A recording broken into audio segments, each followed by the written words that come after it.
Good evening everyone. Welcome back to my YouTube channel nurse world. आज का हमारा topic है हाइपरथायरॉयडिज्म इन प्रेगनेंसी। तो hyperthyroidism in uncommon during pregnancy. तो देखा जाए तो हाइपरथायरॉयडिज्म जो होता है वो प्रेगनेंसी के टाइम पे अनकॉमन होता है। The condition characterized by elevated level of circulating thyroid hormone. अगर इसमें देखा जाए तो इसमें क्या होता है कि जो हमारे थायराइड हार्मोन होते हैं उसका लेवल एलिवेट हो जाता है, उसे कहते हैं हाइपरथायरॉयडिज्म। कॉजेस की बात करें, grave disease, gestational transient thyrotoxicosis, hyperemesis gravidarum, trophoblastic disorder like hydatidiform mole हो गया, फिर कोरियोकार्सिनोमा हो सकता है, ट्विन या फिर multiple pregnancy, toxic nodular Gwadar हो सकता है, सब एक्यूट थायरोइडाइटिस हो सकता है, फिर एडिनोमा की वजह से हाइपरथायरॉयडिज्म हो सकता है।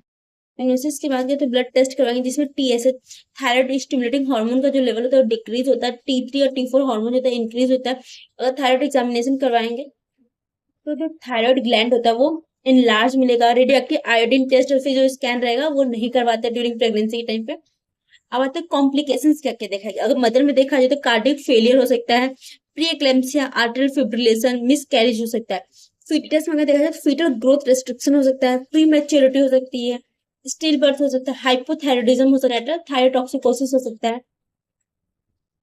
अब मैनेजमेंट एंटी थायराइड ड्रग देते हैं जो कि हमारा तीन होते हैं, प्रोपाइल थायोयूरेसिल, मिथिमाजोल और कार्बिमाजोल देते हैं।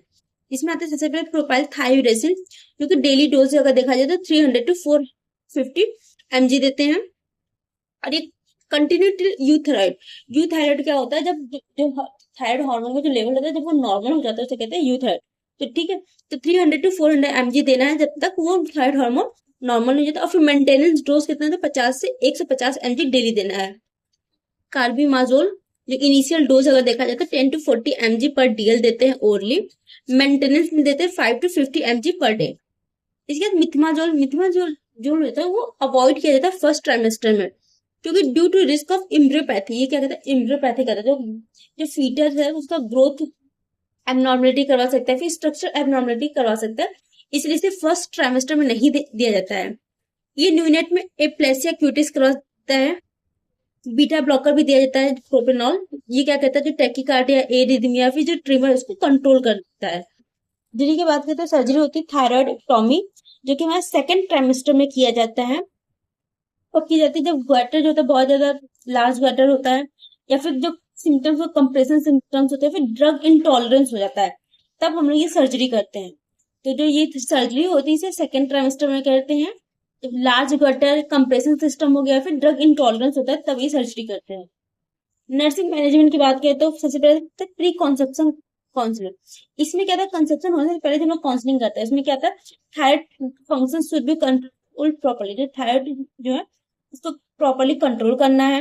Radioactive treatment should be not be given to patient waiting wanting pregnancy within 1 year. ठीक है, तो जो रेडियोएक्टिव ट्रीटमेंट है, अगर कोई मदर है अगर वो प्रेगनेंसी चाहती है तो उसे कोई भी रेडियोएक्टिव ट्रीटमेंट नहीं देंगे 1 ईयर तक। इसके बाद केयर इन हॉस्पिटल में अगर देखा जाए तो मेंटेन मैटरनल स्टेबिलिटी, मैटरनल की स्टेबिलिटी को मेंटेन करके रखेंगे, प्रॉपर डाइट, बैलेंस डाइट वगैरह देंगे। प्रिवेंटिंग कॉम्प्लिकेशन को प्रिवेंट करेंगे। मॉनिटरिंग फीटल वेलबींग को मॉनिटर करते रहेंगे। मदर को इमोशनल और न्यूट्रिशनल सपोर्ट प्रोवाइड करेंगे।